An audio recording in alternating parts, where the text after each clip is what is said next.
Can I please get a radio check and some? So I've been driving around for months with 3 of my tyres well underneath pressure.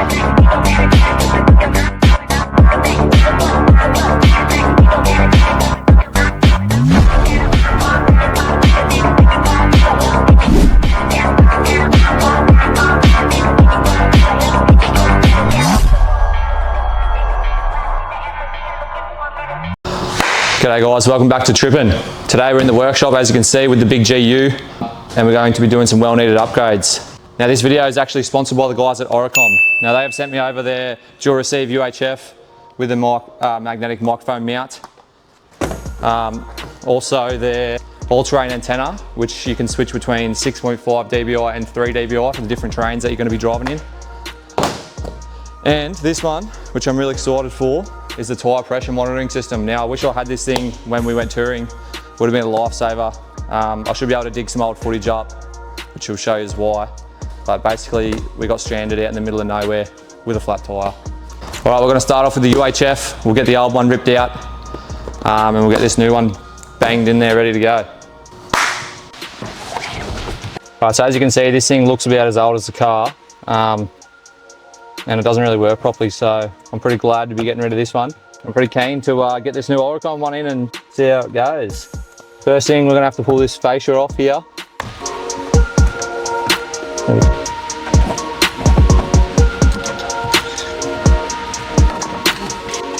There we go, it's as easy as that.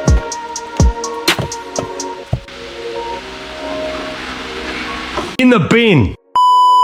Alrighty, now I'm just going to unbox this new one and see what we're dealing with here. This is actually a dual receive radio, so you can actually listen to 2 channels at once. So if you're in a convoy, you can listen to the road channel and then listen to your mates on a different channel at the same time, which is pretty cool. Alrighty, it's well packaged here. Now with this radio as well, all the controls, the speaker, the mic, everything is all built into the handset. So you can actually, so you can actually mount this unit under the dash or hide it away anywhere so you can't see it. And then just have this mounted on your dash and then just control the whole thing from here. So yeah, you can actually have that hidden away. I'm not sure, I've already got the setup there to mount this in the DIN area. I don't have a double DIN. Maybe one day if I get a double DIN head unit, I will move this under the dash somewhere. But I think for now we'll just mount it in the same spot.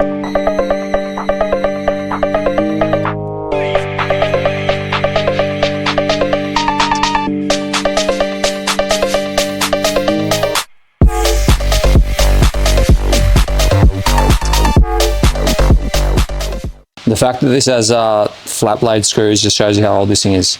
Whoever invented the Phillips head screwdriver is a genius, because these are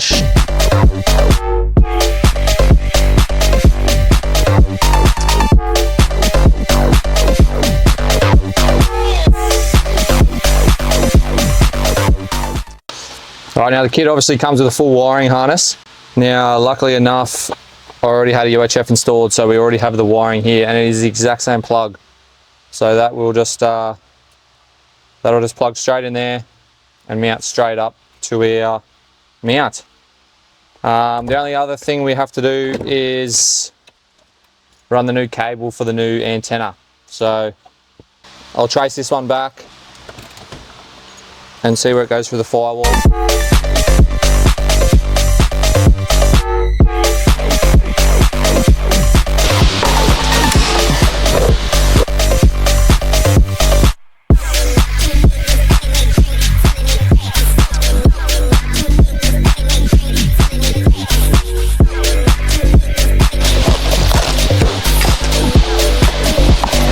Alright, so I'm just putting the antenna on, and it's actually too big to fit through the hole in here, so I'm going to have to drill this hole out a bit bigger.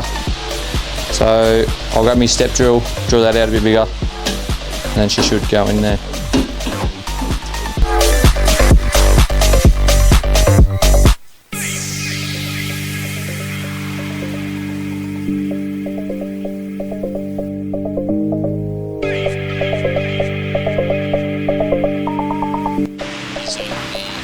Alright, we've got the aerial mounted now. I've run the cable through, just reused the same conduit that was on the old cable. Punch it through the firewall down there.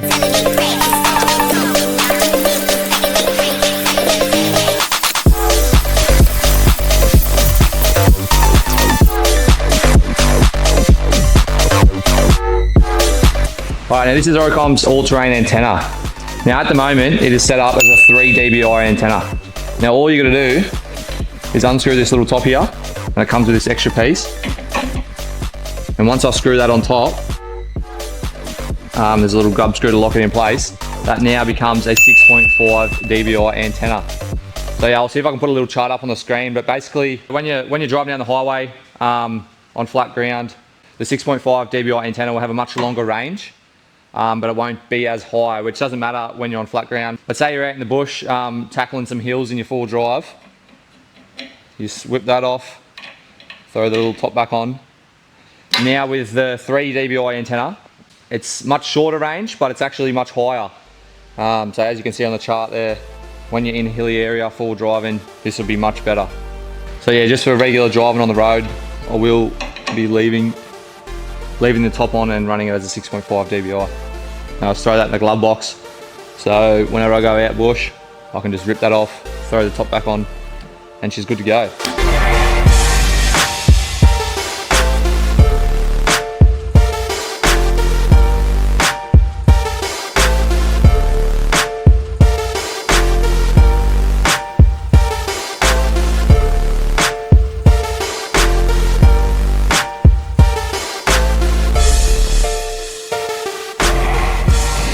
Right, now that I've got the radio in and working, of course I've got to give it the good old radio check. There's a highway just over the road here, so hopefully there's some trucks driving past that'll let us know if it's working or not. Can I please get a radio check? Yeah, I'm gonna get you loud, Steve. Yeah, copy, thanks mate. And that's how you do it. Smick as. I'm actually surprised with how loud the mic is on these things. Usually on UHFs I've used in the past, I end up having to get an external speaker, which I might still do with this, but just by the sounds of that was pretty darn loud.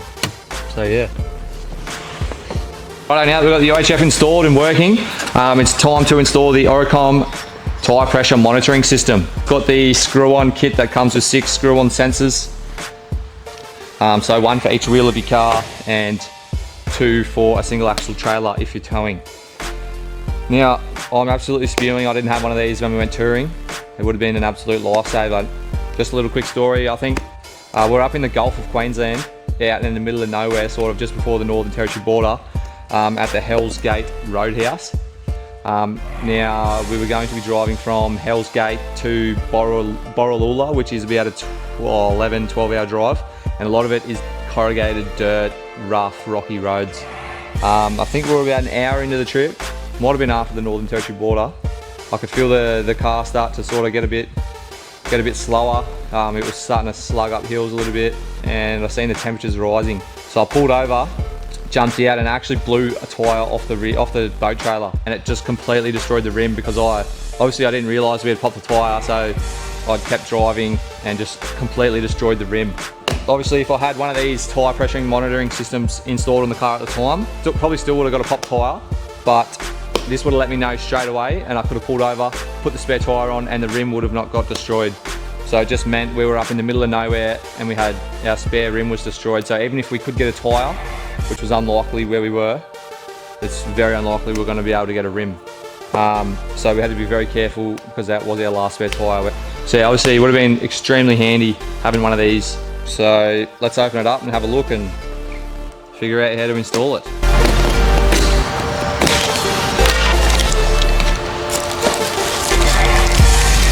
So that's obviously the display.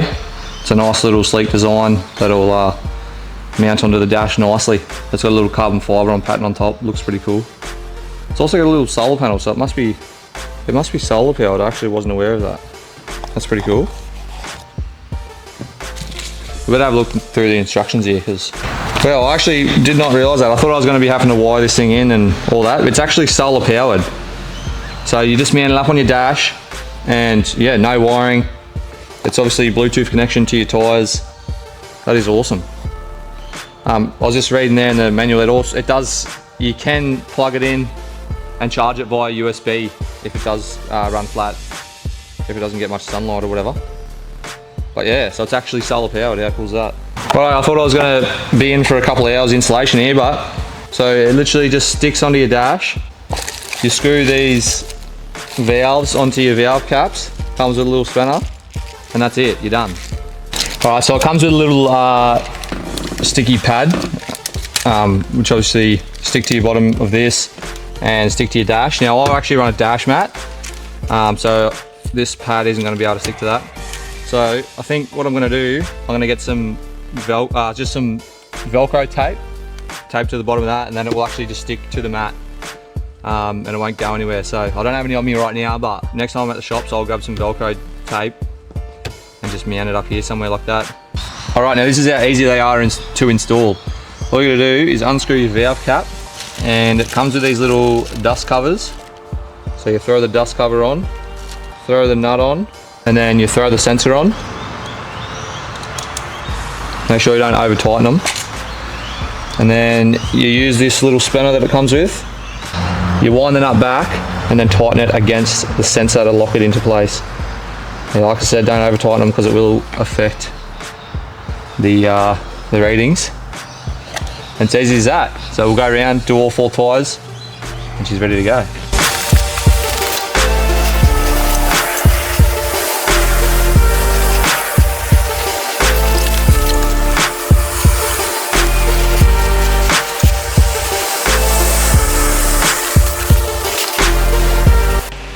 Alright, so I'm just going through the settings of it now. It's just got these 2 buttons on the top. So just setting the high pressure warning. I ran my tyres on about 35 psi, so we might set the pressure for probably, we'll set it for 40, that'll do. The low pressure we'll set for 28. They actually also monitor temperature, which I wasn't aware of, so yeah, you can set a high temperature. Not really sure what a good high temperature is, but we'll probably just leave it at 80. Alright, so as you can see, the alarm's come up for my right rear tyre.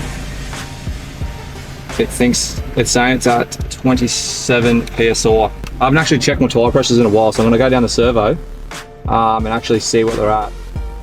So it's saying these front two are at 30, that one's at 36, 27, so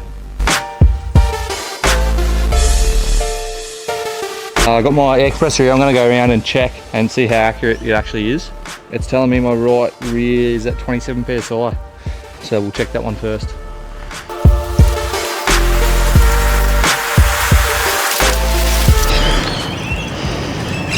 And there you go, as you can see, it is absolutely spot on.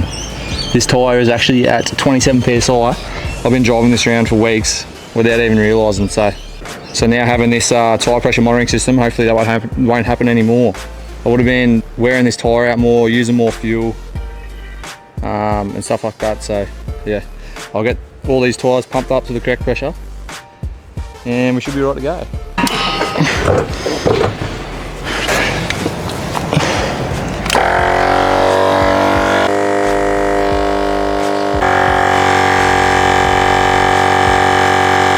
So I've been driving around for months with 3 of my tyres well underneath pressure. So now hopefully with this new tyre pressure monitoring system, that'll never happen again. I would have been using more fuel, the tyres would have been getting hotter, it would have been wearing out my tyres quicker and unevenly and stuff like that. So yeah, like I said, months without even realising I haven't checked my tyre pressures in a while, so these things will come in handy. It was literally 2 of the easiest product installations I've ever done in my life. Now, especially the tyre pressure monitoring system, it's literally wireless. It's run off solar power, so you don't have to wire anything up. So I'm absolutely stoked with that.